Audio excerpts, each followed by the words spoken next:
केन्दुझर जिले में बाली माफिया उपरे प्रशासन पक्षरु चढ़ाऊ।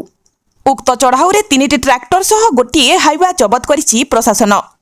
बेआईन बाली चोरा चालाण बेले 3 ट्रैक्टर गोटे हाइवा ट्रक को जबत कले चंपुआ तहसिलदार। आज सकाळु चंपुआ मध्य देई चोरारे बाली चालाण हेउतबा नै खबर पाई चढ़ाऊ करथिले चंपुआ तहसिलदार। केन्दुझर जिल्लार चंपुआ और मयूरभंज जिल्लार विभिन्न बालीघाटरू बेआईन भावे चोरारे चालाण हेउतला बाली।